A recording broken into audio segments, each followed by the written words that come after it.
sarili at tayo po ay makinig ng taimtim at ating pong idalangin sa Panginoon na tayo po ay mabiyayaan ng husto sa salita ng Diyos. No? Hindi ko na po patatagalin. No? Ating pong tatawagin ang ating speaker. Siya po ay yung ating soul winning director at siya po sa pinagkakatiwalaan ating mahal na pastor at siya po isa sa aking hinahangaan bilang preacher po namin sa ating simbahan. Tawagin po natin ang ating tagapagsalita ngayong umagang ito. Walang iba po, si Preacher Rene Tang.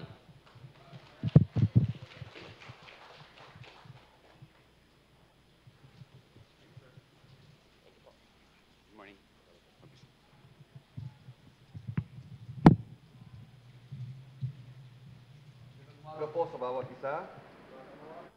Good morning, everyone.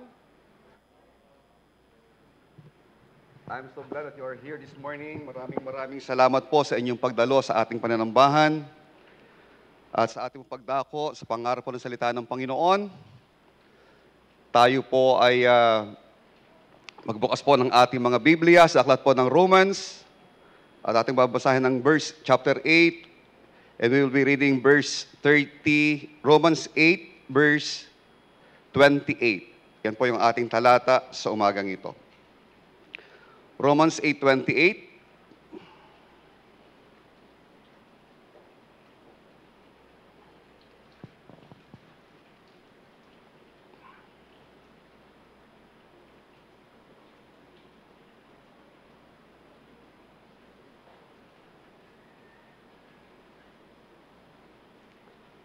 Nariyan na po kayo? Ready now? Read. And we know that all things work together for good to them that love God, to them who are the called according to His purpose. Tayo manalangin, dakilang Diyos, umagang ito kami po ay nagpupuri sa iyo. Pangunahan mo po ang aming pangangaral ng iyong salita. Hiling po namin na yung malayang pagkilos sa aming kalagitnaan. Batid mo po yung aming mga kabigatan, yung aming mga pinagdadaanan, Panginoon. Hiling po namin maging mabiyaya ka, Panginoon, sa amin. Gamitin mo po ang mensaheng ito upang maibsan yung mga sakit, yung mga pain na mayroon kami. Higit po namin maunawaan, Panginoon, ang iyong kalooban sa amin na yung mga anak. Ikaw ang aming Diyos, ikaw ang aming Ama, marapat lamang irespeto namin ang iyong layunin para sa amin. Panguna mo rin po't ingatan ang aking pastor sa lugar po ng Davao. You empower him as you speak from without, you speak from within. Pagpapala po ang hinihingi, muli magligtas ka sa umagang ito, paggalawin mo po ang tubig ng bautismo, purihin ka sa pangalan ng Panginoong Yesus. Amen. Before we sit, atin po nang i-recite yung ating pong panata sa ating Panginoon. Ready now? Recite. Ipamumuhay ko si Jesus bilang aking Panginoon at tagapagligtas. Siya ang aking kanlungan sa oras ng problema at kahirapan. Siya ang aking pag-asa sa panahon ng kalungkutan at ako ay nangangako na hindi ko hahanapin sa ibang lugar, sitwasyon, tao o kayamanan man ang lahat ng awa at biyayang tanging kay Kristo ko lamang matatagpuan. Do you believe that? Panghawakan niyo po yung panata na yan. And I'll tell you, you are safe. Kasi po, sa buhay po natin, may mga pangit talagang mangyayari. Tama? Mangangailangan tayo. May problema ang darating sa atin. May bagyong darating sa buhay natin. Pag hinarap mo ang solusyon sa tao, sa sitwasyon, sa circumstances, mau-offend ka, madi-discourage ka. Bakit? Laging may failure ang tao. Ang sabi nga, yung politiko, nangako, pinalakpakan natin eh. Wow, ang daming pangako. Boboto ko yan. Tama? Hindi pa yan nakaupo. Puro pangako. Tama? Ang Diyos nangako din eh. At lahat ng pangako niya, tinutupad niya, at siya nakaupo na sa kanyang trono doon sa langit. Believe on the Lord Jesus. Okay? So this morning, sabi mo sa katabi mo, salamat, pinili mo ang Panginoon ngayong umagang ito. Amen. Thank you. Please be seated. For a while, I would like to recognize some of our guests we have here this morning. Kindly stand up po. Narito po from Las Piñas,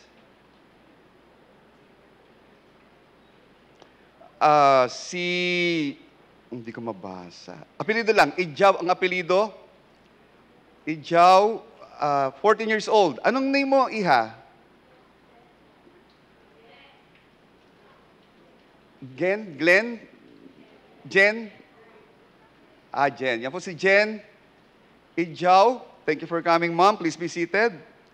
Siya po ay bisita ng kapatid na Babes Gomez. Bisita rin po ni Sister Angie Arsaga, si Apple Buledo. Ma'am Apple, everybody say? Thank you, ma'am. Thank you. Please be seated. We have here another one. Si Samuel Duero. Sam, tayo lang, Sam. Teka. Parang, ikaw ba yung player? Ikaw yung naglalaro? Ikaw nga. Everybody say! Player po siya ng Australia, right? Doon siya naglalaro kasi taga-Australia po sila. Ang pati na Carlo Duero nandito po. Siya po. Tayo ka, Brother Carlo. Tayo ka. Iyan ang kanyang ama. Praise God. Everybody say? Amen. Thank you. Please be seated. At siya po ay, siya yung pinakamaliit sa kanilang kupunan. Ano po? Naglaro sila dito sa Pilipinas. Medyo napanood ko sa Facebook. At magaling siya, no? Talaga may dugong Pinoy. Praise God for that. So this morning, mga minamahal, I would like to state this truth sa atin. Ang layunin po ng pangaral ng salita ng Diyos, number one is to strengthen the faith. Bigyan tayo ng pag-asa. Kasi po, ang buhay natin mga tao, mga Kristiyano, hindi po tayo exempted sa problema ng buhay. Lahat po tayo, dinadaanan po natin yan. Tama? So what we need is,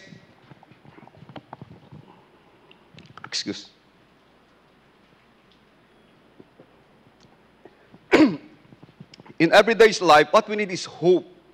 Yung pag-asa na bukas pwedeng mabago yung sitwasyon ng buhay natin. Yung pag-asa na ang Diyos may gagawing paraan para masolusyonan yung problema natin. Yung pag-asa na ang buhay hindi na naging stagnant. Life will go on. Kasi buhay ang Diyos, mabait ang Diyos, tutulungan tayo ng Diyos. Yan po yung ating layunin. Kaya this morning, mga minamahal, hiling ko po sa inyo, makinig po kayong mabuti, maunawaan po natin ano ba yung plano ni God sa buhay ko. Do you believe God has a plan for your life? Do you believe that? May plano si God sa buhay mo? Individually, not collectively. Ikaw mismo, ako mismo, sa harap ng Diyos, may plano si God sa akin. May plano si God sa iyo. Do you believe that? If you believe that, then exercise your faith on the Lord. Ayon po sa ating binasa sa Romans 8:28, and we know at alam natin. Okay? Alam mo, sabi ng Panginoon, batid mo naman eh. Alam mo naman eh, that all things, lahat ng bagay, pangit, maganda, makulay, malamya, masigla, nakakatakot, all things work together for good. Gumaganap na magkakalakip, magkakaugnay. At ito po'y nagaganap para sa ating kabutihan. To them that love God, to them who are the called according to His purpose. Ang title po ng ating mensahe sa umagang ito, Stay Focused on God's Plan. He's working all things for our good. Nililikha niya ang lahat ng bagay para sa ating kabutihan. Ang kailangan lang, stay on God's plan. May plano si God sa buhay mo. God has a plan for us. Do you believe that? So never deviate on God's plan. You follow the blueprint. Nakakita na kayo ng blueprint? Yung plano ng bahay. Tama? Ang blueprint is the accurate scale of the information of the project. Accurate scale. Kaya nakita mo may scale doon. 1:100. Naka-scale yung drawing. Kaya kung ano yung drawing, pag pinalaki mo yung drawing, yun mismo ang lalabas. Blueprint. God has a blueprint in our life.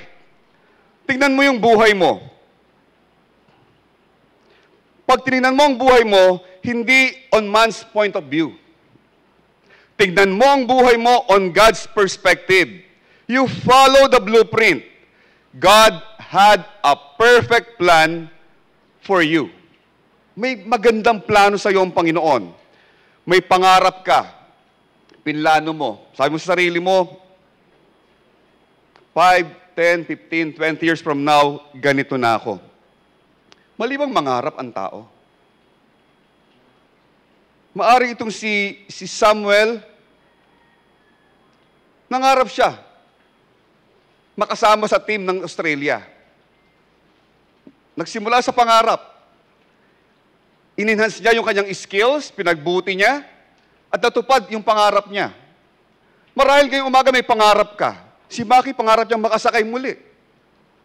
Ikaw, pangarap mong makatapos ng pag-aaral. Ikaw, pangarap mong magka-boyfriend. Pangarap mong makapag-asawa. Pangarap mong magkaroon ng negosyo. Tama? At isa-isa, inihahanda mo yung sarili mo, pinaplano mo ang sarili mo, next year, gagraduate na ako. What is my plan? What is my career path? Anong kurso kukunin ko sa kolehiyo? Ano mangyari sa akin negosyo after 5, 10, 15 years from now? Manatili ba akong laborer? Hindi, may plano ko. I want to become a supervisor. Lahat tayo may plano in life. Ang tanong, mali ba na tayo magplano sa buhay?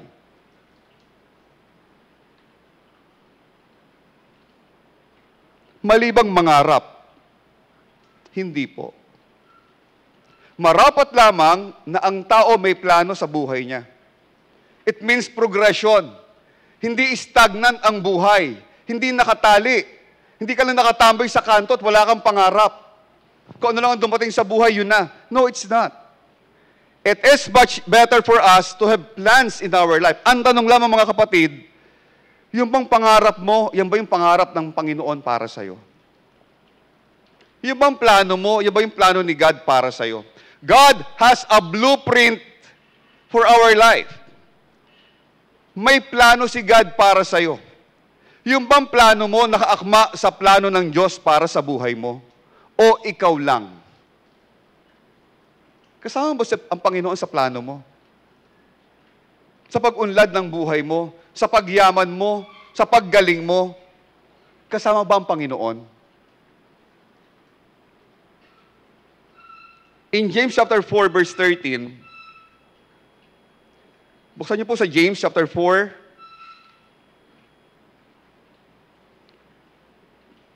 in the book of James,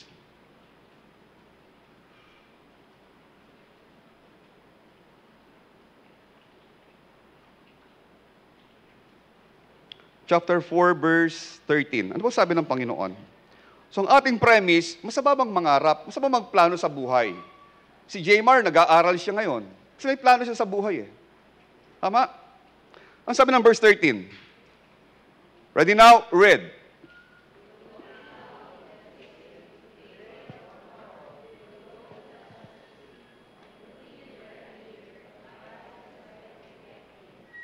May plano.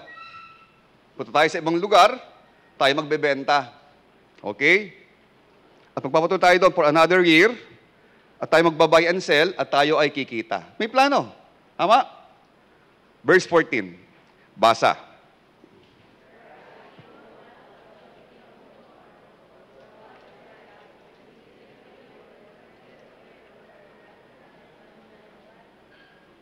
Then pinalalahanan sila ng Panginoon. Whereas, you know not what shall be on the morrow. May plano ka sa buhay mo. Pero hindi mo alam ano mangyayari bukas. Kung maaabot ko ba yung pangarap ko o hindi, I never know. It's up on the hands of God. Kaya sabi ng Panginoon sa atin, whereas you know not what shall be on the morrow. For what is your life? Ang tanong ni God, ano ba yung buhay mo? Nagpaplano ka ng mga gagawin mo sa buhay. Ano ba yung plano mo? Ano ba yung buhay mo? Ang sabi ng Diyos, it is even a vapor that appears for a little time and then it vanisheth away. Walang mali magplano. Pero ang tanong, iyan ba ang kalooban ni God para sa iyo? Kasama ba si God sa plano mo sa buhay mo? Dahil sabi ng Diyos, maiksi lamang ang buhay. Once you miss the blueprint of your life, once you miss the plan of God for your life, it's such a mess. Sayang. Sabi nga lagi sa atin ni Pastor, you cannot fit a square peg into a hole. It will never fit. Hindi mo pwedeng isaksak yung kahoy na square sa isang bilog na butas. Hindi siya magkakasya. It will never fit. Pag iginiit natin yung ating plano laban sa plano ng Diyos, magbabanggaan to. Kaya ang isang Kristiyano, we need always to ask, Lord, what is your plan in my life? Dahil maigsi lamang ang buhay ko, I do not want to miss a thing in my life. Okay? So, ang buhay natin, the Bible says, maigsi lamang. It is like a vapor that appears for a little time and then it vanishes away. To explain this, kung gaano kaigsi ang buhay natin sa paningin ng Panginoon, nag-init na kayo ng tubig. Sino sa inyo marunong magsaing? Taas ang kamay. Paano malalaman kung kumukulo na yung sinaing? Umuusok. Tama. May vapor. Tama. Uy, kumukulo na. Malapit na siyang maluto. Pag tayo naman nag-iinit ng tubig, nagbo-boil ka, paano malalaman kung kumukulo na? The same thing. Kumukulo, nagbe-vapor, lumalabas, tumatakas. From liquid state, yung tubig na pinainitan mo, nilagyan mo ng temperature, nag-turn into a gas state. From liquid to gas.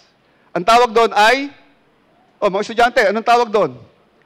Liquid to gas, vaporization. Diba? Nag-i-evaporate. Okay?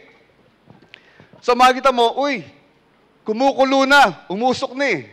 Tanong, gaano katagal na natili yung usok?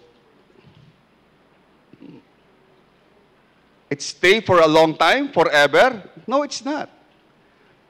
Kakainin ng hangin. Sasama sa hangin. Mawawala na.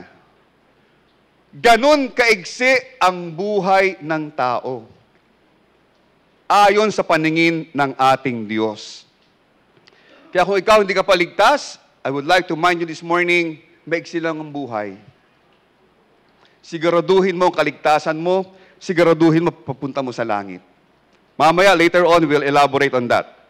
Verse 15, for that you ought to say, ito po ang tama, sabi ng Diyos. Okay? Ito yung conclusion sa verse 15.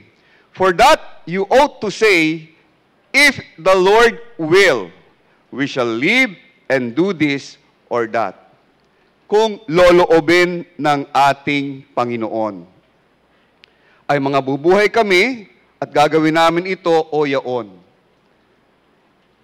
Anchor your plan in the hands of God. Walang mali magplano. Marapat may plano tayo sa buhay. It means progression. Tama? Pero kailangan ang plano mo nakakapit sa Panginoon. You always rely on God. Lord, kung loloobin mo po, nais ko po magsimula ng negosyo. Kung loloobin mo po, nais ko magsimula ng pamilya. Kung loloobin mo, Panginoon, nais ko mag-apply sa ganitong trabaho. Kung loloobin mo, Panginoon, ipasa mo po ako. Always include God in our plan. Huwag lang ikaw. Kasi pag tayo, ang sabi ng Panginoon, the heart is deceitful above all things and desperately wicked. And who can know it? Kahit nga tayo nadadaya tayo ng damdamin natin eh. Tama? Kaya nakahulog umiyak nung binasted ka. Hindi pala kayo dito. Kailan kahulog umiyak nung binasted ka? Di ba? Kailan kahulog umiyak nung nag-break kayo ng boyfriend mo? Ang sabi mo, I cannot live without him. She's my life. He is my life. Nasaktan ka, broken-hearted ka, hindi mo matanggap. Aray, ang sakit! Kung alam mo lang, sir, kung gaano kasakit. Dahil pinangakuan niya ako ng pagkarami-raming pangako, and then, binitawan niya ako sa ere. Ang sakit. Umasa ako. Akala ko kami na. Akala ko siya na. Akala ko ako lang. Hindi pala. 10 years ago, after 10 years, nakita mo yung iniyakan mo. Nakakita mo yung sarili mo, iniyakan ko yan? Ang pangit-pangit pala yan. Bilang nabago yung timpla ng buhay mo. Tama? Walang masama magplano, pero dapat kasama natin ang Panginoon. Kaya ang sabi ng Panginoon, verse 15, and this is the conclusion, for that you ought to say, if the Lord will. Pag nangarap ka, isama mo si God. Kung loloobin ng Diyos, para hindi ka masaktan. Kasi yun po ang pagtrato sa ating Diyos. God is a sovereign God. God knows everything. And God has a plan for us. There is a blueprint in our life. Pag hindi inalaw ni God, okay lang. Kasi alam mo, God mo siya. Panginoon mo siya. The best example po ng ating Romans chapter 8, verse 28, ay ang buhay ni Job.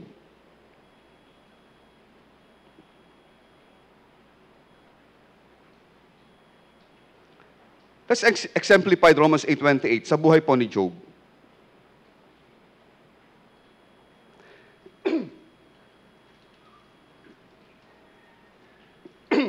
Do you have your Bible with you? Job chapter 1. Yan po ay nasa Old Testament. Job chapter 1.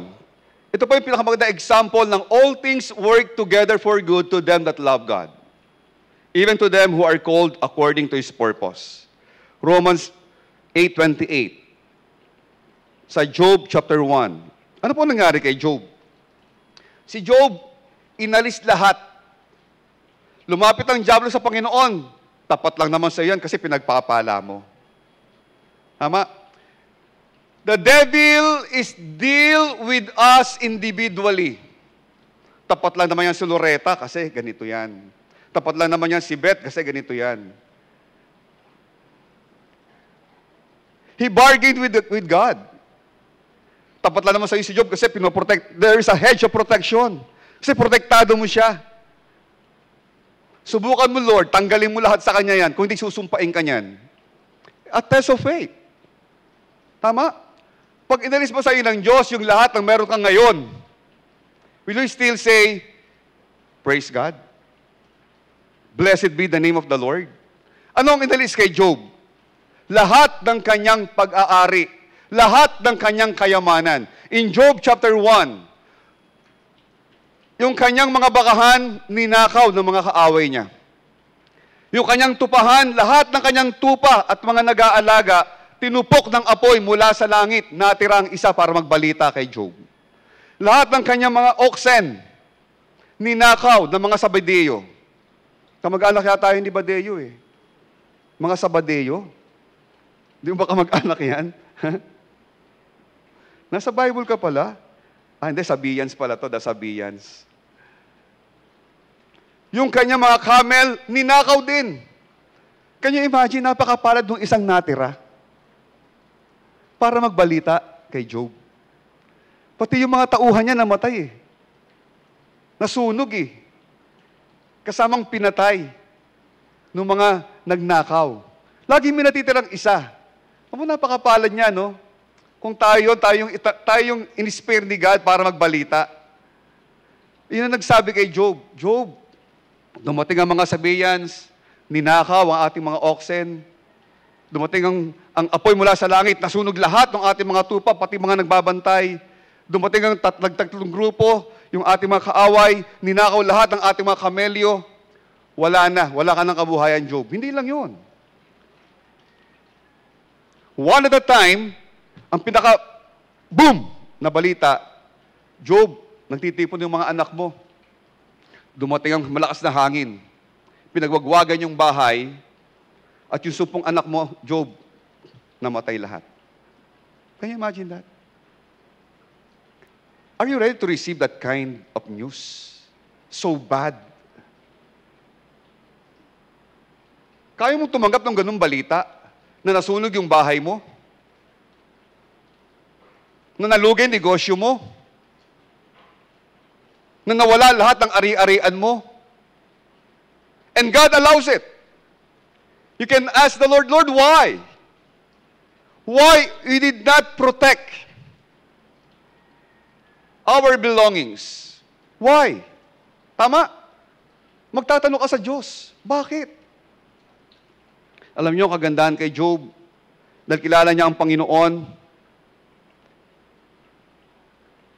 Anong sabi niya sa verse 21? 20 muna. Then Job arose and rent his mantle, and shaved his head, and fell down upon the ground, and, what is the word? Worship. Kaya mo bang mag-worship kay God pag may problema? O tatalikod ka na? O aayaw ka na? Mabuti lamang ba ang Diyos dahil mabuti nangyayari sa atin? I have a good God who blessed me. How about pag di ka na pinagpala? How about pag tinanggal ng Diyos? How about ang Diyos hindi nag-unat ng kanyang kamay para sa'yo? Verse 21, and said, naked came I out of my mother's womb, and naked shall I return thither. Basa? Basa ng malakas.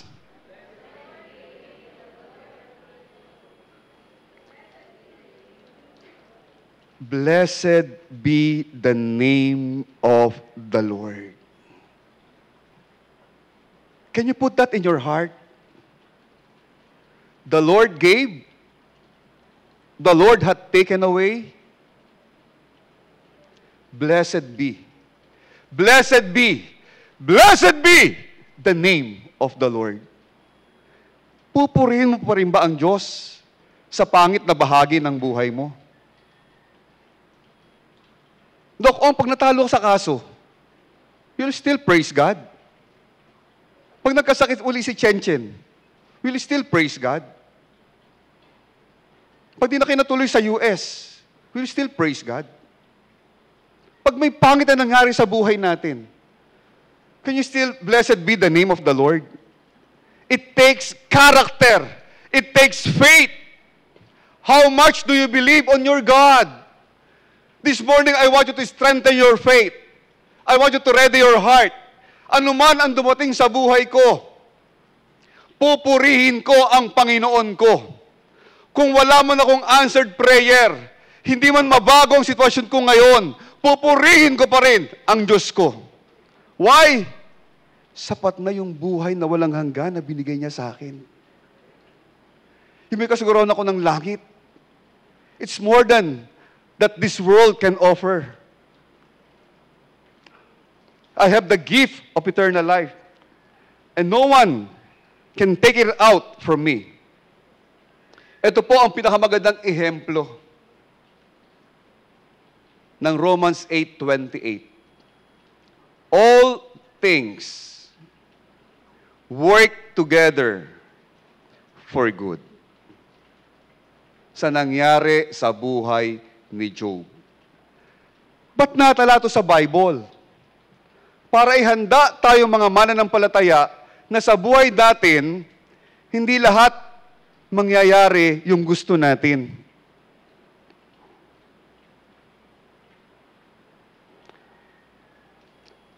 Tanong, naranasan mo na bang dinggin ng Diyos yung prayer mo? Say amen. Ang tawag dyan, answered prayer. Tama?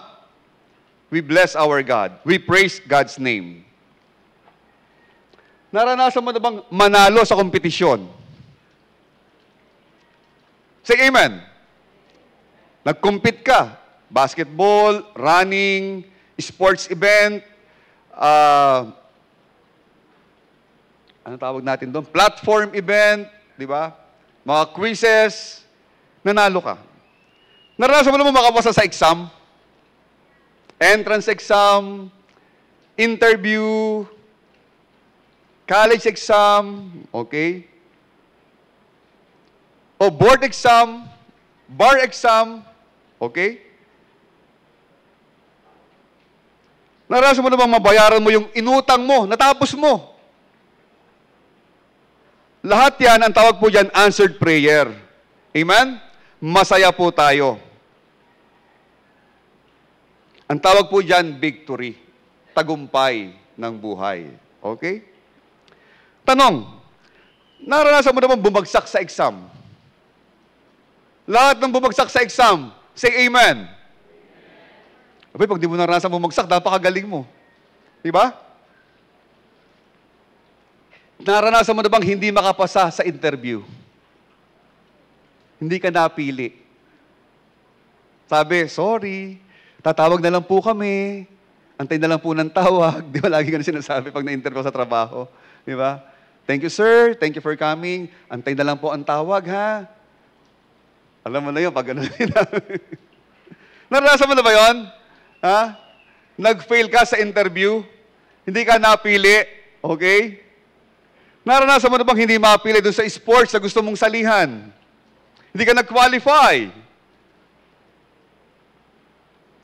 Ito, naranasan mo na bang ma-busted? Say amen! Naranasan na, hindi mo naranasan ma-busted? Hindi mo naranasan? Kasi sir, di mo na ako nanliligaw eh. Sabi ni Jones, kasi di mo na ako nanliligaw, ba't para nasa ma-busted? Di ba? Ang sakit, di ba? Ang sakit, naranasan mo naman ma-broken hearted. Iniwan ka nung girlfriend mo o ng boyfriend mo, naghiwalay kayo, ng asawa mo, nasira ang pamilya, na broken hearted ka. Okay? Naranasan mo na ba yan? Ang tawag po dyan, failure. Okay? Tayo po ba exempted sa failure? Tayo po ba exempted sa defeat? Tayo po ba exempted sa mga shortcomings? Definitely not. We are not exempted. Likewise, are we only candidate for top 1? Are we only candidate for victory? Are we only candidate for triumph? Yung ba ang buhay? Hindi eh. It is always a combination. Victory and defeat are the ingredients of a balanced, maturing life. Inaalaw ni God sa buhay natin, maranasan nating magtagumpay, malugi, matalo, upang ma-realize natin, we need God. We are not perfect. There are some people better than us, good than us, mightier than us. Naranasan mo na mga supalpal, Sam? Butata, naranasan mo na? Di ba? Naranasan mo na maagawan ng bola? Tama? Maranasan natin yan eh. May mawawala sa atin. Naranasan ko na mawala ng negosyo? Naranasan ko. Naranasan ko na bang magtiwala at sirain yung tiwala? Naranasan ko. Those are my regrets in life. Tama? Nagbayad ako ng 150,000, walang dumating na delivery. Naranasan ko yan.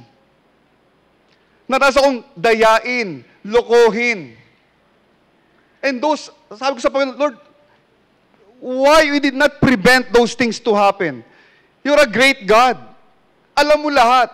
Naranasan ko na bang matalo sa bidding? Naranasan ko. Ang sabi ko, Panginoon, nababasa mo naman kung ano yung bid ng kalaban ko eh. Alam mo naman, Lord, ba't di mo ko ginay kung magkano dapat kong isulat? We have many questions in life. Bakit hindi inalaw ni God? Ba't ayaw niyang ibigay sa atin yung gusto natin? Kasi, God has a blueprint of our life. May plano si God para sa atin.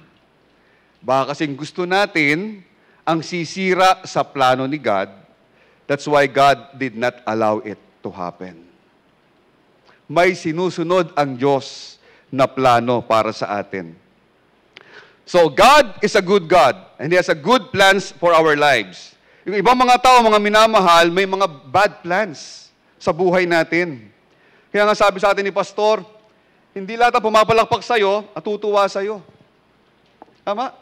Naalala mo na naman si Lamok. Lagi kong ginagamit ko si Lamok. Sabi nung tatay Lamok, anak na Lamok, kumain ka na ba? Sabi ni batang Lamok, alam mo tatay, tuwan-tuwa po ako kasi po yung mga tao, pinapalakpakan ako. Kada galaw kong ganun, kada galaw kong ganun, kada lipad kong ganun, tuwan-tuwa sila, saan palakpak sila ng palakpak. Kaya tatay, hindi pa po ako kumakain eh. Gutom na nga po ako, pero kasi po, ang saya-saya ko kasi yung mga tao, pinapalakpakan ako. Ang sabi ng tatay Lamok, poink! Tay, bakit? Miyata nga. Alam ba, hindi sila natutuwa sa'yo. Hindi sila pumapalakpak sa'yo. Ang ginagawa nila, gusto ka nilang patayin. Lumali pa ng lamok. Di ba ganyan tayo sa bahay? May lamok. Pum. Akala ni batang lamok, pinapalakpakan siya. Mga kapatid, hindi lahat ng pumapalakpak sa'yo, natutuwa sa'yo. Hindi lahat masaya na nagtatagumpay ka. Tama?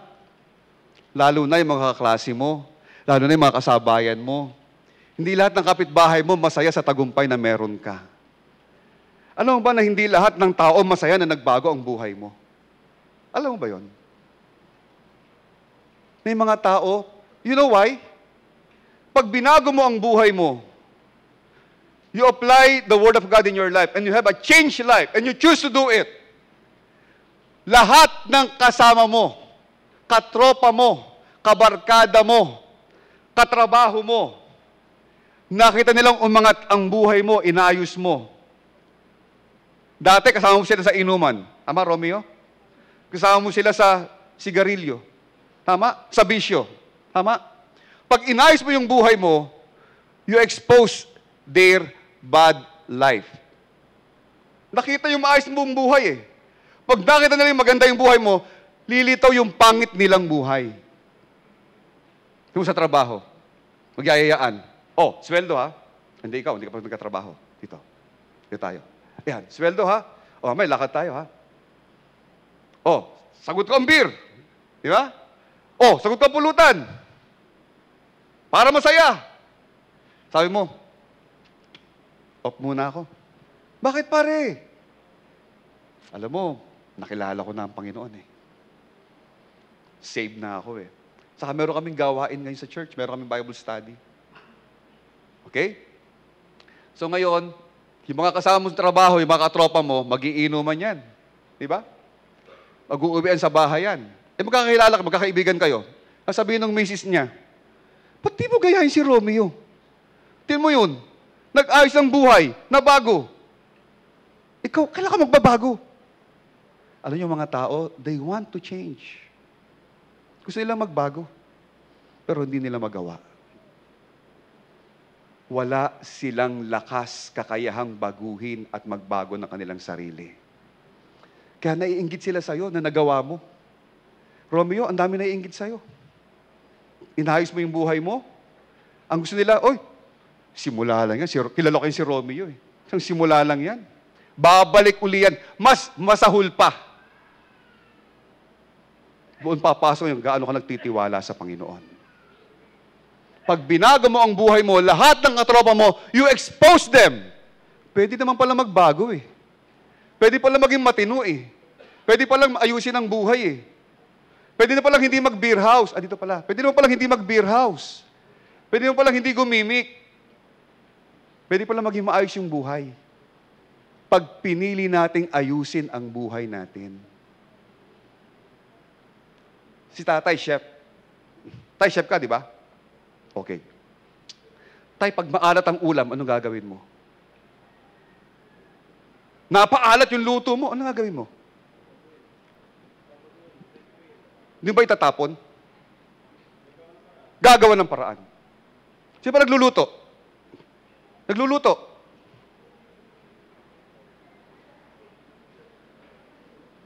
Uy, nagtaas na kamay ang misis ko. Iba ka man. Okay. Naghahanap ako ng mga... Sino ba chef? Si brother, chef. Meron pa tayo chef eh. Ha? Chef? Chef Dante? Ang kilala ko lang si Chef, Chef Boy eh. Nagluto ka. Napaasim! Nanay, ano gagawin mo? Tatapon mo na? Nagluto ka lang sinigang. Sinigang na baboy. Nagmamantika yung ibabaw. Lumilitaw yung mga mahabang sili na kulay green. Eh, napaasim. Sobrang asim. Naparaming lagay mo ng instant. Anong tawag doon?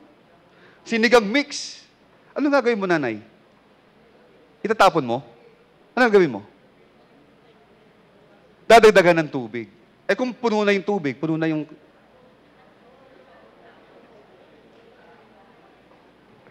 Okay. Pag yung ating niluto, sumablay yung lasa, napaalat, napaasim, napatamis, napaanghang. Anong ginagawa natin? Itatapon ba natin? Anong ginagawa natin? Ginagawan ng paraan. Ina-adjust natin. Tama? Iisipin mo, anong dapat kong gawin para maibalik ko yung tamang lasa? Tama? Amen? Yun ang ginagawa natin? Tingnan mo yung buhay mo. Nakakita mo yung buhay mo, may mali. May mali. May mali sa timpla. Wala sa hulog. Tama? Tatapon mo? Ba't sa ulam, ina-adjust mo yung ulam? Ina-adjust mo yung lasa para tumama. Masayahan ka. Ba't yung buhay mo, nakita mong may mali? May dapat kang ayusin. Ba't ayaw mong baguhin? Ba't ayaw mong i-adjust? Alam mo nang makakasira sa'yo yan, ilulubog ka niyan, wawasakin ka niyan, sisirain ka niyan, ba't ayaw mong baguhin? Ba't ayaw mong i-adjust? Why we still ignoring our life? Why we never adjust our life? Why we never change? Alam mo nang mali, ba't ayaw mong baguhin? Why? Because you do not want to change. Yun ang problema. Pag ayaw nating magbago, naghahanap ako ng Bible eh. Pahiram, Nay. Pag ayaw nating magbago, yung kapangyarihan ng Biblia, hindi makagawa sa buhay mo. Bakit? Ikaw mismo ayaw mong magbago. At dating ang punto ng buhay mo, dahil ayaw mong magbago, sisirain ka ng desisyon mo. Life is full of choices.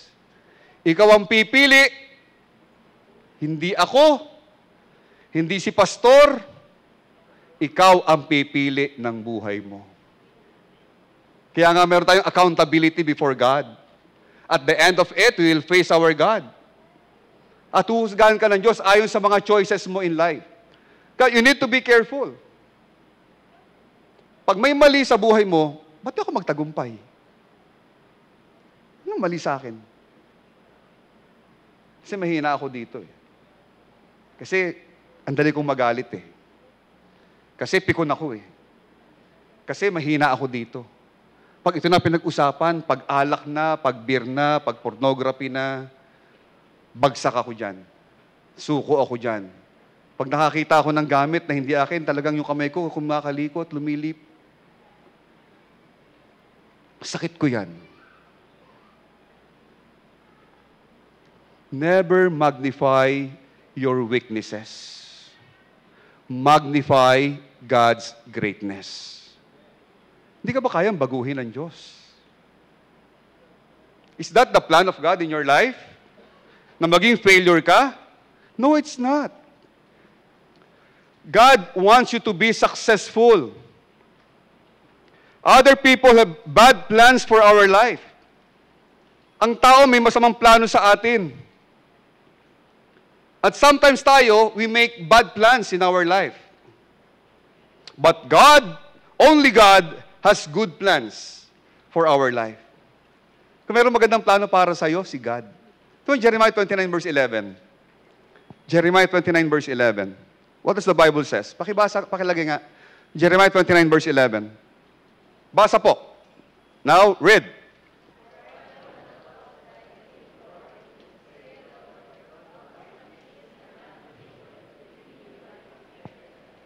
For I know the plans I have for you.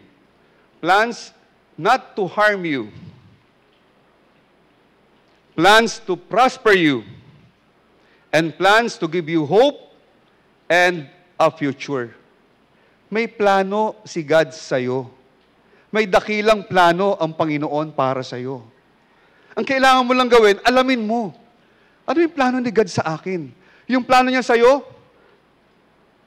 to give you hope, to give you future. Maganda yung plano. If you want to be successful in life, Sundin mo yung plano ni God. Yun lang ang susi. Kung gusto mo magtagumpay, alamin mo, ano ba yung plano ni God? How to do it? Do the will of God in your life. Alam mo, we are carried by the world. We love this world more than we love God. We love the world more than we love the Word.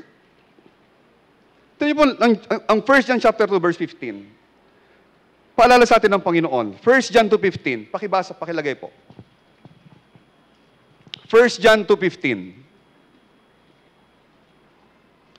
Basa.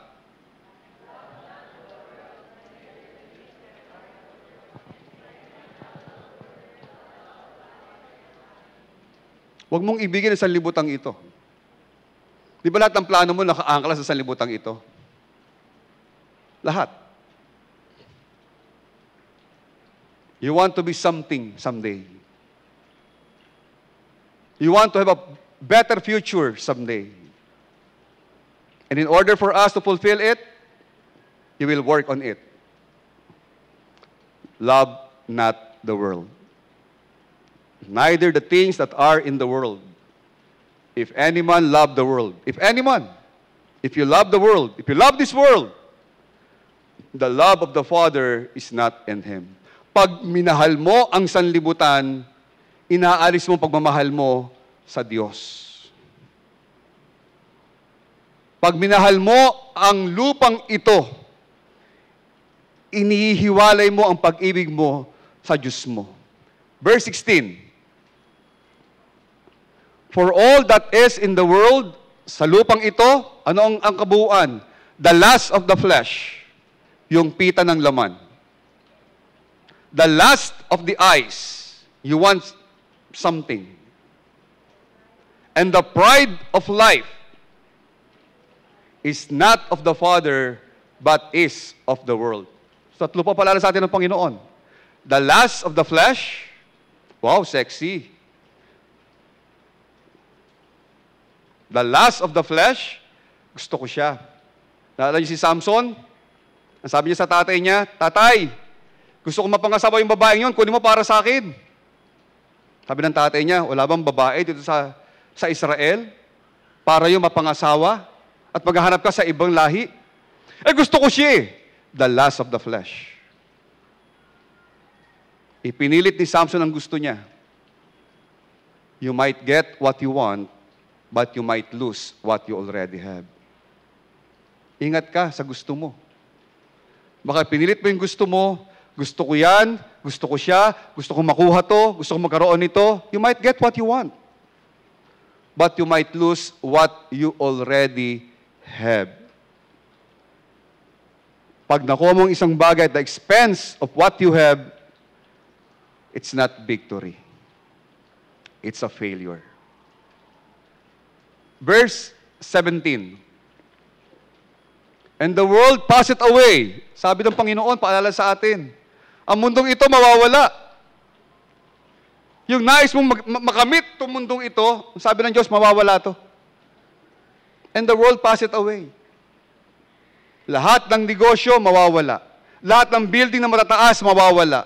Lahat ng sasakyang meron ka, mawawala. Pag tayo po yumayaman, huwag mong ilayo ang puso mo sa Diyos. Sabi ng isang kabataan, ba't pa po kayo magsisimba? Kitang-kita naman po yung pagpapala ng Diyos. Ang dami naming sasakyan. Ang daming ganda ng negosyo namin. Kumikita kami. Kaya mo, yung yaman na meron siya, inilayo yung puso niya sa Diyos na nagbigay. Isang kalabit lang ng Panginoon, pwedeng mawala lahat yan. Tama? Napanood niyo yung Vietnam, yung sa Myanmar? Yung bumagsak, nag-collapse sa building. Can you imagine kung magkano ininvest ng may-ari doon? Ilang bilyon? Pag nagpatayo ka ng ganung kataas na building, bilyon po yan. In an instant, boom! Boom! Totally wala. Wala tayong pwede ipagyabang sa Diyos. Yung yaman mo, yung ganda ng bahay mo, yung sasakyan mo, Isang sakit lang yan. Tama? Isang sakit lang yan. Pag nagkasakit ka and God allows it, I'll tell you, walang kwenta yung kayamanan mo. You will not enjoy life. Ako mas gusto ko na ordinaryong buhay na maayos ang kalusugan. Kaysa mayaman ka, na lahat kayo araw-araw nag-aalala, baka mamaya matigok ako. Dahil may karamdaman ako. Walang peace of mind. Pagdating po sa kalusugan, mga minamahal, it is always on the hand of God. When it comes to our health. Hindi ang doktor, hindi ang medisina, hindi ang ospital, kahit pinakamagandang ospital pa yan, kahit AAA hospital pa yan. Pagdating sa kalusugan, it is always on the hands of the Lord. Pag ang Diyos kinahabagan ka, ang kagalingan sa Diyos nagmumula. Bakit? Kanino galing ang katawang ito? Kay God. Si God ang nagmamay-ari nito. Si God ang nagmamay-ari niyan. Nothing to boast of. Pwede mawala sa atin lahat. Kaya, the world passeth away, and he that doeth the will of God, and he that doeth the plan of God in his life, abideth forever. Minamahal, piliin mong masunod yung kalooban ng Diyos sa buhay mo. It will abide forever. You will abide with the Lord in heaven. Iyon po ang mananatili. Iyon po ang mas mahalaga. Yung pagsunod sa kalooban ng Diyos. Maaaring hindi mo nakikita kung gaano kahalaga yung relasyon mo sa Panginoon. Kung gaano kahalaga yung manatili ka sa Diyos. Dahil binulag ka ng sanlibutan, dahil wala kang pera, wala kang kalusugan, wala kang yaman. Sabi mo, God abandons you? God never loves you anymore? You turn your back on God. Kapatid, huwag kang magdesisyon kaagad. Baka hindi mo pa nakikita ngayon, yan yung bahagi ng buhay mo na kailangan mong daanan. Yung mapait na bahagi ng buhay.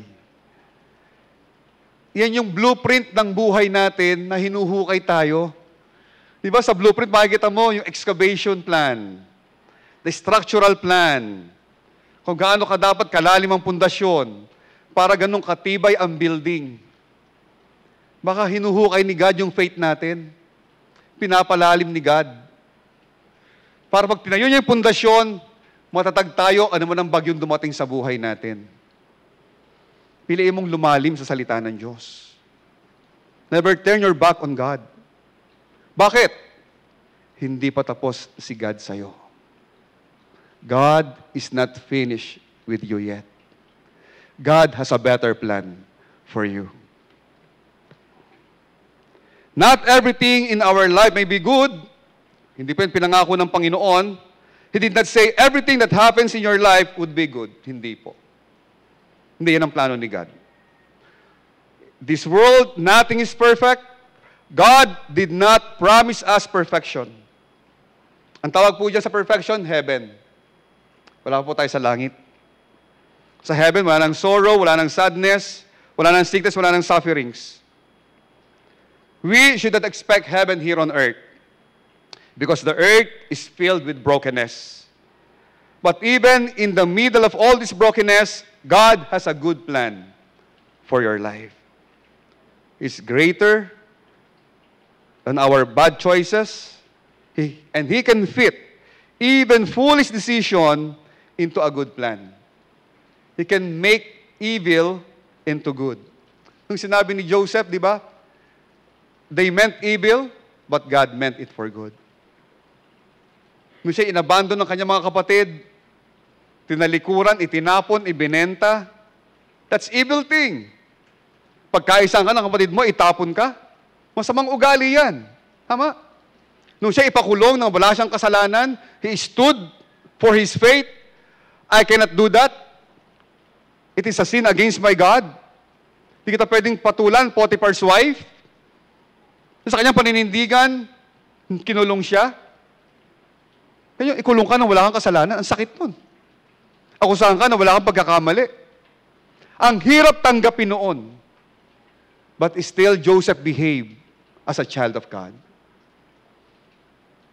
At doon, nagsimula, napalapit siya sa hari, at siya naging governor, at dumating ang tagutom sa biyaya ng Diyos. Binigyan siya ng wisdom para tugunan yung pangangailangan, ihanda natin ito para handa tayo sa tagutom.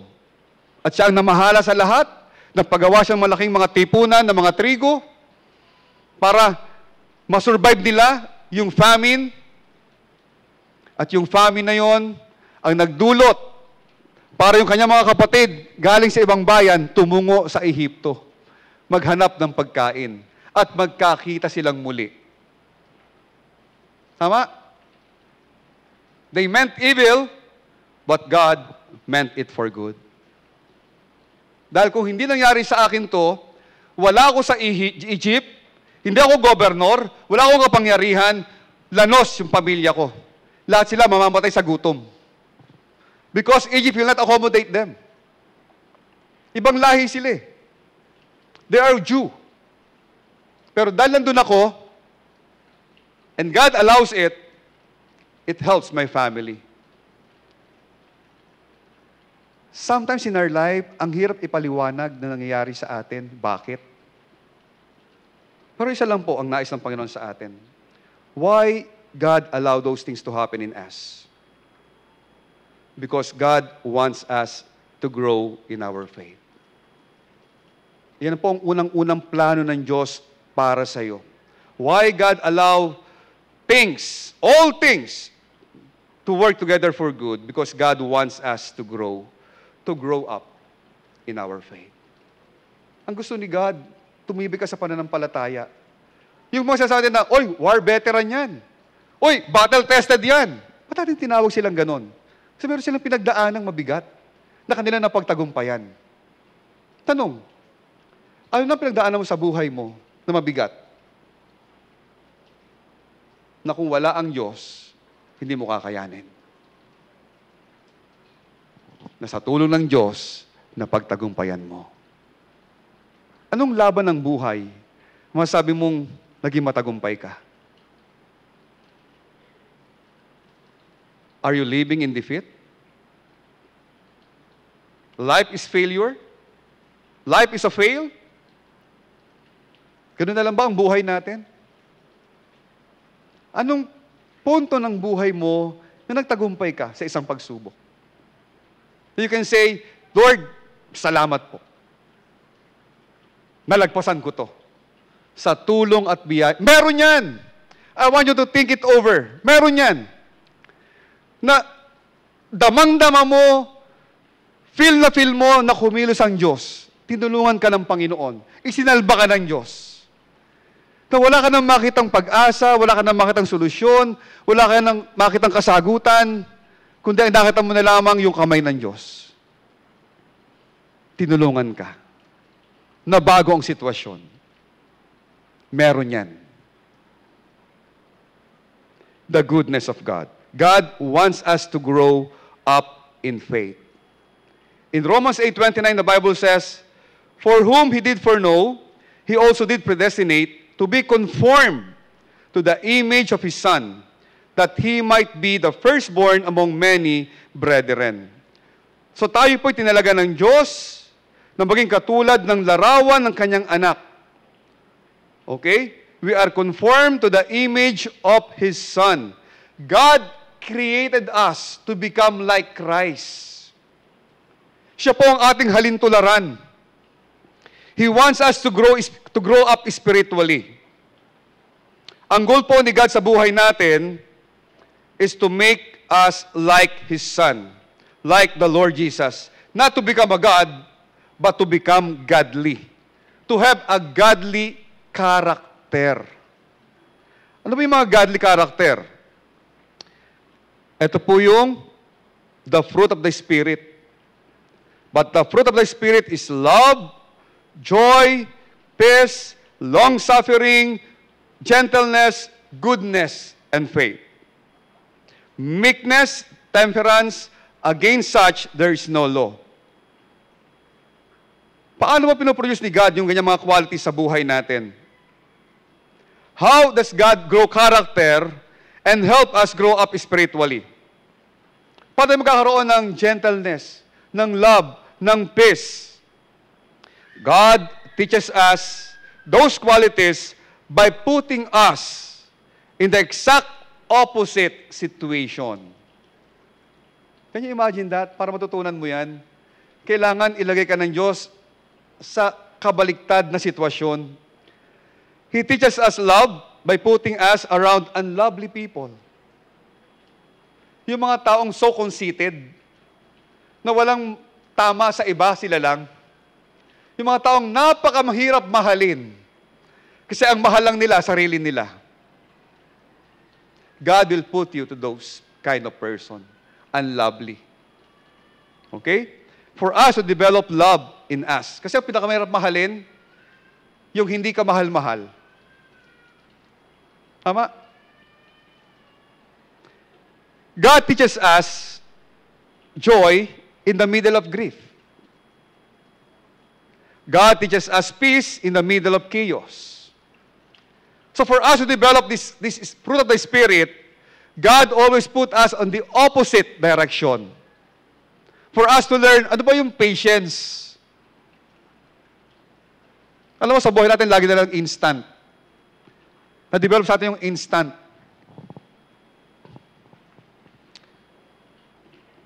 Dahil instant ang noodles, instant na lahat, pati lahat, instant coffee, lahat mabilisan. Sometimes, it drives us to have an instant satisfaction.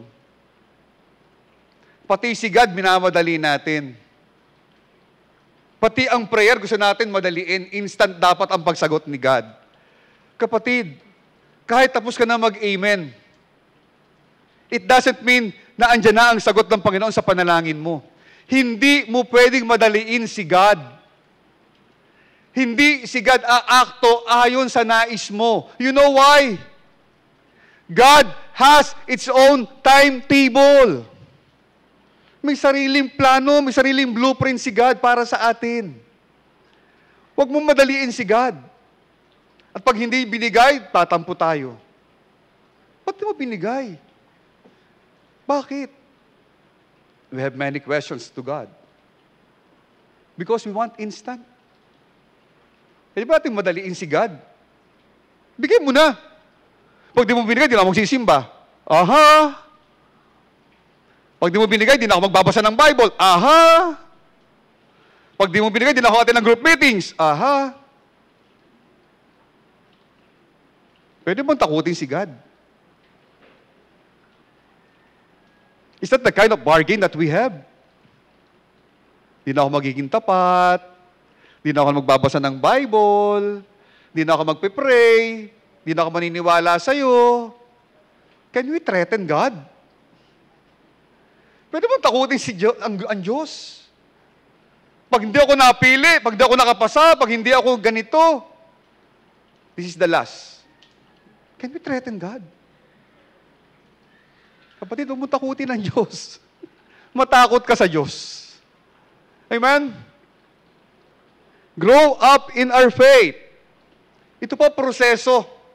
Isasalang ka ng Diyos sa pangit na paraan, na sitwasyon, para ma-develop sa atin ang patience, yung love, yung peace. Number 2, stay focused on God's plan. He is working all things for our good. God wants us to grow as a disciple. So number 1, God wants us to grow up in our faith. Grow in faith. Huwag kang manatiling stagnant. Huwag kang manatiling tiga-attend. Ama? You grow. Hindi mo alam basahin ng Bible, ngayon magbasa ka ng Bible. Hindi mo alam manalangin, subukan mong manalangin. You grow in the faith. And number 2, God wants us to grow as a disciple. Anak ka na ng Diyos. Ephesians 4:14, that we henceforth be no more children, tossed to and fro, and carried about with every word of doctrine, every wind of doctrine, by the slay of men, and cunning craftiness, whereby they lie in wait to deceive. God doesn't want us to remain a spiritual baby. Kung save ka na, ang nais ni God, mag-grow ka. Lumago ka sa pananampalataya. Okay? Sabi ni God, you grow up. I don't want you to be a spiritual infant all of your life. I want you to become like Christ. I want you to grow. But here's the catch. You cannot do it on your own. Babies don't just grow up on their own. Yung mga bata, tama? Para lumago, para lumaki, may mag-aalaga dapat. We are babe in Christ the moment we got saved.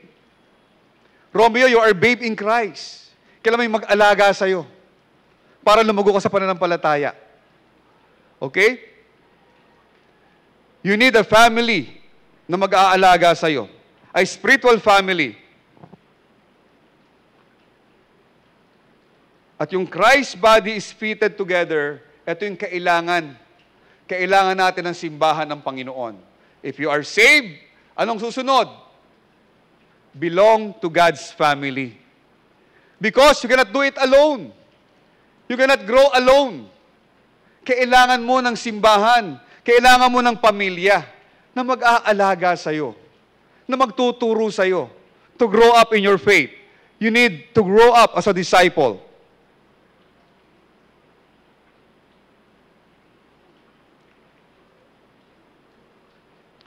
Tayo po nakapakinig ng salita ng Panginoon. As we grow up in the faith, as we follow the Lord in water baptism, as we listen to the Word of God, ang kailangan po natin, i-apply natin yung ating napapakinggan. Huwag lamang tayong tagapakinig. Ito yung paalala sa atin ng Panginoon sa James chapter 1 verse 22. James 1:22. God reminds us. Pakilagay po sa ano. Basa po.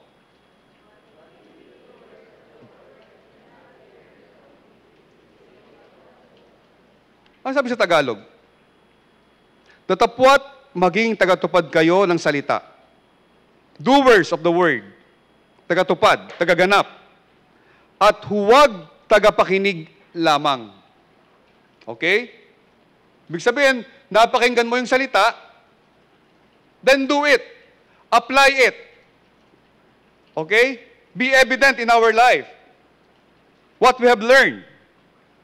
Huwag lamang tayong maging library. Ano yung library? Imbakan ng mga aklat ng karunungan. Huwag ka lamang maging lumago sa karunungan.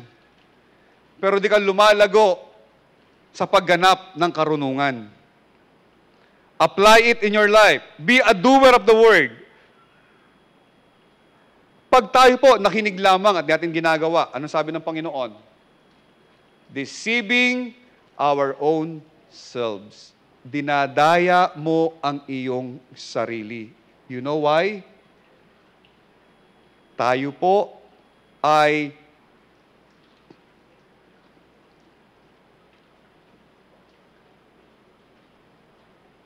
sa harap ng Panginoon, lahat na natutunan mo, hahanapin sa iyo ng Diyos. We are a steward of everything that we have learned. At bilang steward, ang sabi ng Diyos, be found faithful. Maging tapat kang katiwala. 23. Ting! Be doers of the word. Yan. For if any be a hearer of the word, and not a doer, he is like unto man beholding his natural face in a glass. Ang sabi ng Panginoon, yung nakikinig lamang ng salita at hindi ginagawa ito. Siya kagaya ng isang tao na tinignan ng kanyang muka sa salamin. Verse 24, for he beholdeth himself, nakita niya sa kanyang sarili, and goeth his way, and straightway forgetteth what manner of man he was. Nakita niya ang sarili niya, at wala siyang ginawang anuman. Magulo yung buhok niya, may muta siya, gusot yung damit niya, wala siyang ginawang anuman. Tumalikod siya, lumisan siya. Yan yung kagaya ng ulam kanina. Pag ulam, ina-adjust yung lasa. Pag buhay ng tao, nakita mong may mali sa'yo, ayaw mong i-adjust yung buhay mo. You ignore everything. Why? Because you do not want to to change. Ayaw mo magbago. Verse 25. But whoso looketh into the perfect law of liberty and continueth therein, he being not a forgetful hearer, being not a forgetful hearer, but a doer of the work, this man. Yung taong gumaganap na napakinggan niya. Yung taong isa sa buhay ang kaalamang meron siya. Yung taong nilalakaran ng salita ng Diyos. What happened to him? Shall be blessed in his deed. Amen? Pag in-apply mo yung salita ng Diyos sa buhay mo, nakinig ka ng mensahe ng Diyos, natuto ka sa preaching, in-apply mo sa buhay mo, anong sabi ng Diyos? This man, ang taong ito na gumaganap, yung taong ito na hindi makakalimutin, yung taong ito na doer of God's word, shall be blessed in his deed. Pagpapalain ng Diyos. Sino magpapala? Si God. Can you imagine that? Yung lahat ng hahawakan mo, pagpapalain ni God. What a blessing. Do you want that? Say amen. Do you want the Lord bless you? Do you want the Lord bless your deed? Be not a forgetful hearer, but be a doer of God's word. Yun lang po ang susi, mga minamahal. So, as we end our lesson this morning, what is our response pag dumadaan tayo sa all things ng buhay? All things, the good things, the bad things. The dark side, the positive side. Pag dumadaan ka sa all things ng buhay, ano yung ating response? Pag may kakulangan, pag may paghihirap, ang suggestion ko sa iyo, kapatid, respond with hope. Respond with faith. Umaksyon ka na may pag-asa, umaksyon ka na mayroong pananampalataya. Sometimes, mga kapatid, pag may nawala sa atin, nami-misinterpret natin si God. Pag may kinuha mula sa atin, nagtatampo tayo sa Diyos. Pag hindi sinagot ng Panginoon yung ating panalangin, nanlulumo tayo. Nawawala yung ating pag-asa. Tama?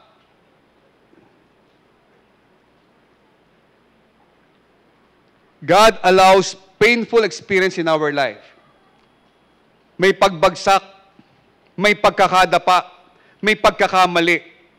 So the painful experience in your life will remain painful unless you understand that God allows it for a purpose. Yung masakit na bahagi ng buhay mo, mananatiling masakit yan, malibang maunawaan mo yung layunin ng Diyos, ba't niya inalaw na mangyari sa'yo. Pain with purpose. Kailan maunawaan mo? Why God allow pain? Just to hurt me? Just to hurt my feelings? What's the plan of God? It is for my betterment or for my downfall? Because God abandoned me. Ganun ba? Yung painful experience, mananatiling very painful sa'yo, malibang maunawaan mo yung layunin ng Diyos sa buhay mo. Meaning to say, hindi lahat ng pain, hindi lahat ng sakit, ay para saktan ka lamang at manatili kang bagsak sa iyong buhay. Lugami sa buhay. Lugami sa pagkakadapa. Hindi lahat ng pain para saktan lamang tayo. May pain na para sa ikabubuti natin. Do you believe that? Sino may anak? Taas ang kamay. Sino may anak na maliit? Sino sa inyo ng anak ninyo, pinaturukan ninyo? Tama? Anong tawag doon sa turok? Anong tawag doon? Vaccination, tama? Alam mo yung anak ko masasaktan. Iiyak. Tutusukin eh. Tama? Sa bata, very painful yun. Iiyak siya. Pero bakit mo pinapaturukan? Alam mo masasaktan yung anak mo. Alam mo iiyak siya. Ba't mo pinapabakunahan? Kasi, alam mo, may purpose yung pain. Na kailangan iturok yung vaccine para maprotektahan yung anak mo. You allow pain to protect your child. Tama? Hindi lahat ng pain para saktan lamang tayo. Pag nakita mo yung purpose, you allow pain. Kasi nakita mo yung layunin. Pain is inevitable. Nakakalungkot po lamang mga minamahal na lahat po dadaan sa pain, lahat dadaan sa pagsubok, subalit, hindi lahat madidiscover ang purpose nito. Iyon po yung nakakalungkot. Lahat po tayo dadaan sa pain ng buhay. Lahat po tayo masasaktan. Pero nakakalungkot po mga kapatid, hindi lahat sa atin madidiscover natin yung purpose, yung layunin, bakit tayo nasaktan. That's the sad part of it. Itinuturo po natin na maunawaan po natin na may purpose si God para sa atin. Na bakit nalugi ang negosyo mo, ba't ka nagkasakit, ba't di kayo nagkasundo, ba't kayo nag-away ng biyanan mo, ba't di ka na-promote, ba't di ka natanggap, ba't di ka pumasa, ba't di ka sinagot, ba't ka binasted? Ba't ka binrake ng GF mo?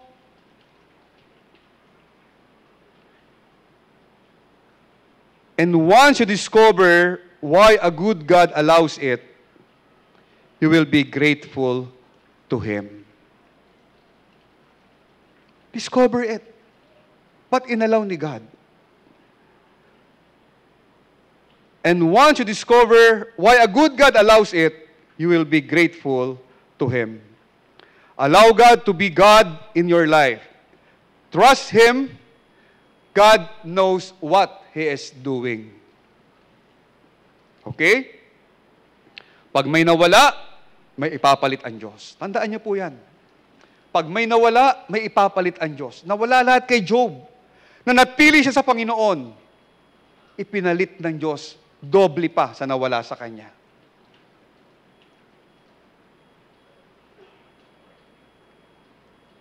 Accept the pain. God will never waste any pain in your life. May purpose dyan. When God allows things to happen in life, it must be beautiful. Sister Irma, ano po formula ng asin? Sister Irma po ay teacher po yan sa chemistry. Okay? Siya po ay retirado na. Kaya alam niya yan, NaCl.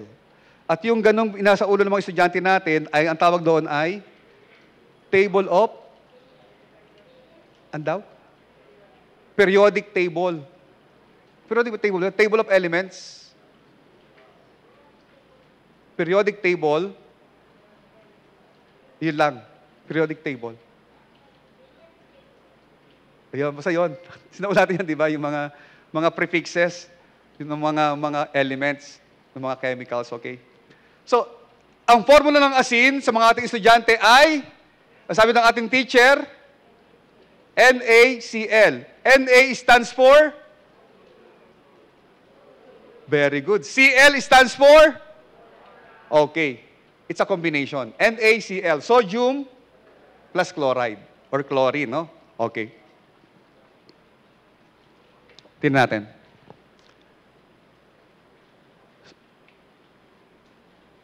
Ang sodium alone, pag ininom natin, it's poisonous.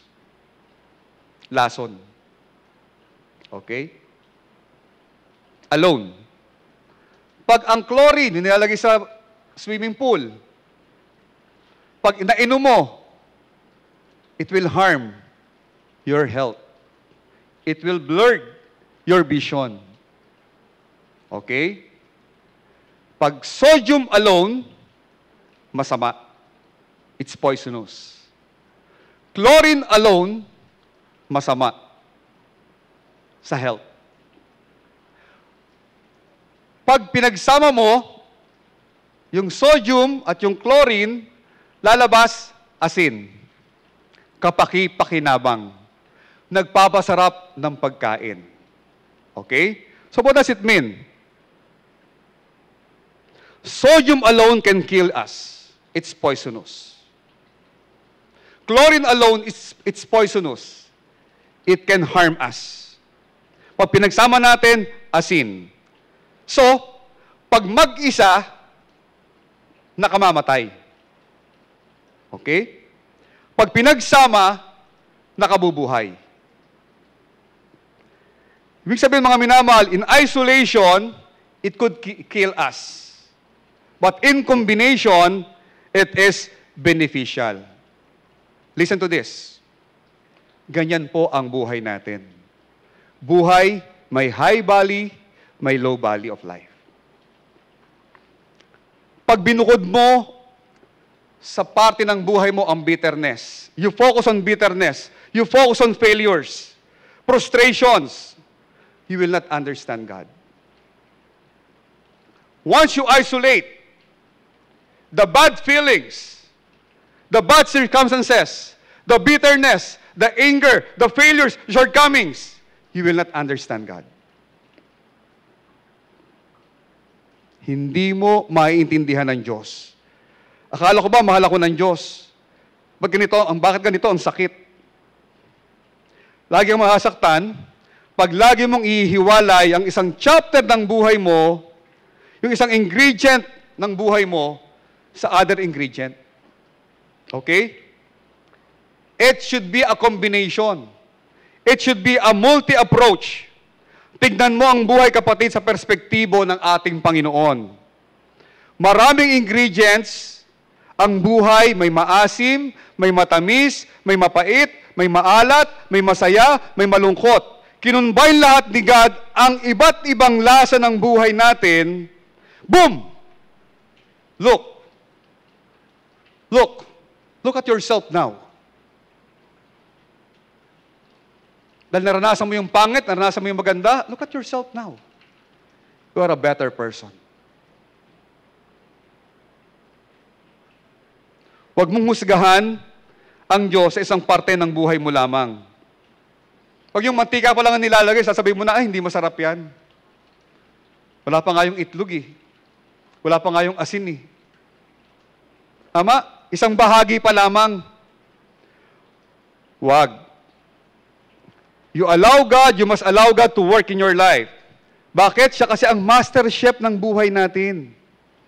Siya ang nagluluto, naglalagay ng ingredient sa buhay natin na alam niyang magpapasarap, magpapatibay sa ating buhay pananampalataya.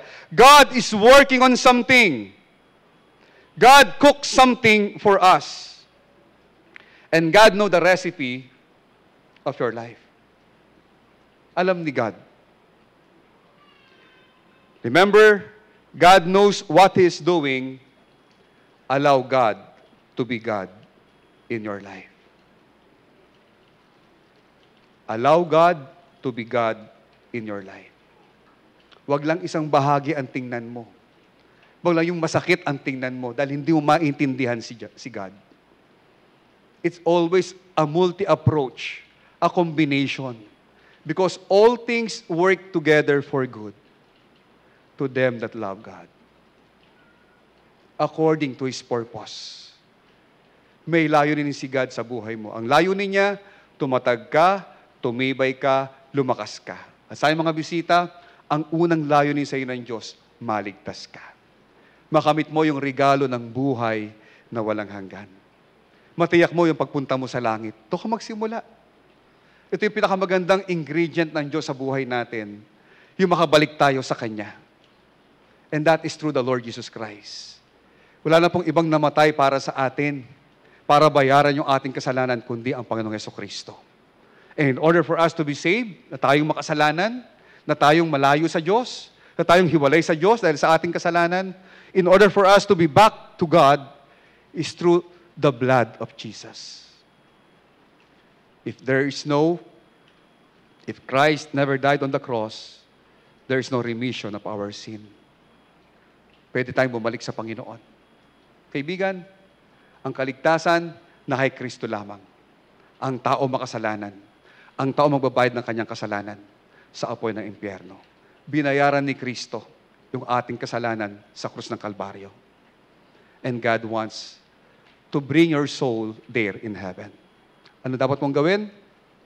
At ang sino mong sa kanya sumampalataya, huwag mapahamak.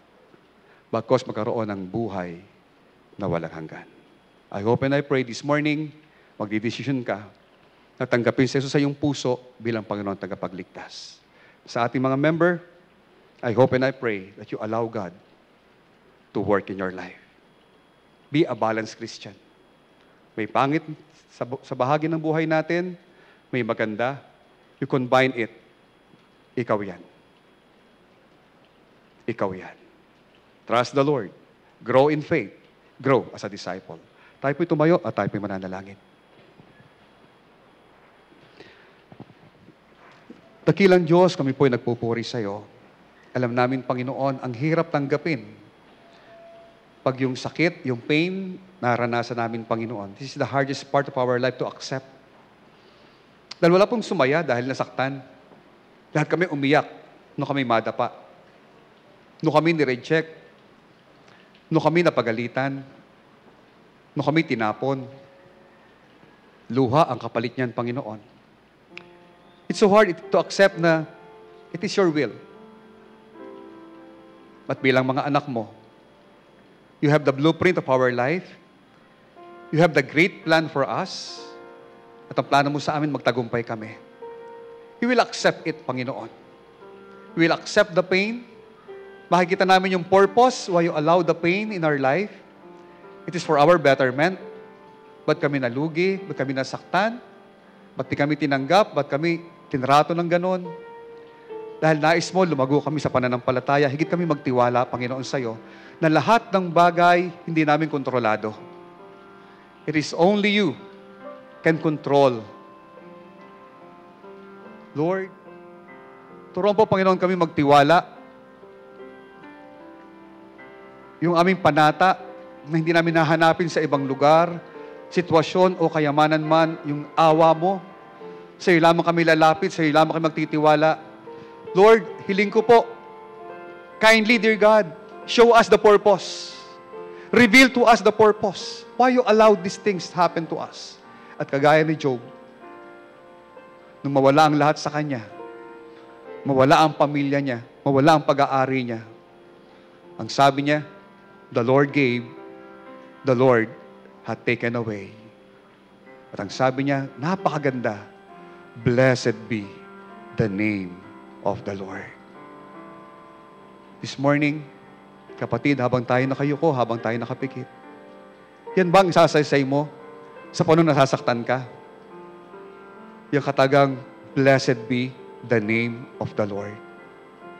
Dalangin ko po sa umagang ito, manindigan ka na marunong ang Diyos, na mabuti ang Diyos, na may plano ang Diyos para sa iyo. At anumang pagdadaanan mo, anumang sakit, anumang kabigatan, masabihin mo pa rin, dahil anak ka ng Diyos, purihin ang pangalan ng aking Panginoon. Dito po sa altar, dito po, you commit yourself to God. Lord, you are the great designer of my life. I surrender my life to you. Patakbuhin mo ang buhay ko. Yung plano mo ang masunod sa buhay ko. Hindi ako, Lord. Never allow me to run my life. I will ruin it. You run my life, Lord, and you will give me success. Allow God to run your life. May pain, you look for the purpose. Sa mga bisita, kung hindi ka paligtas, we want to share to you the gospel of Christ. Mahal ka ng Diyos. Nais namin ibahagi sa yung salita ng Panginoon. Yung pinakadakilang regalo ng Diyos, ang regalo ng buhay na walang hanggan. Dito ka magsimula. Dito ka magsimula. Kapatid, you have many questions in life. Bakit ang bigat ng kamay ng Diyos sa'yo? Dalawang bagay, kapatid. Baka kasi tinalikuran natin ng Diyos. Baka kasi naging pasaway tayo sa Panginoon. And the Lord is reminding us, Nak, Di mo kaya? Anak, paalala ko sa'yo, never run your life on your own. Anak, be an obedient child. Be not a forgetful hearer. Be a doer of the word. Anak, balik lang. Anak, tiwala lang. Or, God allow it for you to realize, ano ba yung purpose ni God para sa akin? Yes, dito po. Dito po. We have many questions in our heart to God. Our mind is like a time bomb. It's about to blow. But this morning, dalangin ko po, naunawaan po natin kung bakit inalaw ni God yung failures, yung defeat, yung shortcomings, yung struggles. It is a combination of His goodness, of His victory, of His triumph. You combine it, togetherness, it gives life. Allow God. Allow God to work in you. God has the blueprint of your life. Ligtas ka na, at nais mo sumunod sa tubig na bautismo, God wants you to grow in the faith. Huwag ka manatiling babe in Christ, you grow in the faith. Maging bahagi ka ng simbahang ito. Ligtas ka na, you want to follow the Lord in water baptism, tapos mula mo yung kanang kamay, Sir, I want to grow in the faith. Haka mga usapan na ng palataya. Nais ko po maging bahagi ng simbahang ito. Nais ko pong sumunod sa Panginoon sa tubig ng bautismo. Yan ang yung panalangin, tapos mula yung kanang kamay. I want to follow the Lord in water baptism. Meron po sa ating kalagitnaan, yes. Tinatawag ka ng Panginoon sa isang paglilingkuran. Mahal ka ng Diyos. God wants to use you. Huwag ka manatiling babe in Christ. Step in faith. Stand in faith. Tayo, manindigan para sa Panginoon. Will you follow the Lord in water baptism? Meron po sa ating kalagitnaan. Meron po. You go with your family and pray together. Pray together. Ano man ang pinagdadaanan ng pamilya, magsama-sama sa panalangin. May kakampi tayo. May kasangga tayo. Meron tayong pwedeng tawagan. Lapit lang sa Panginoon. Gaano mang kabigat, ang problema pinagdadaanan ng pamilya, hanapin yung purpose ni God, ba't niya inalaw? All things work together for good to them that love God. You pray as a family.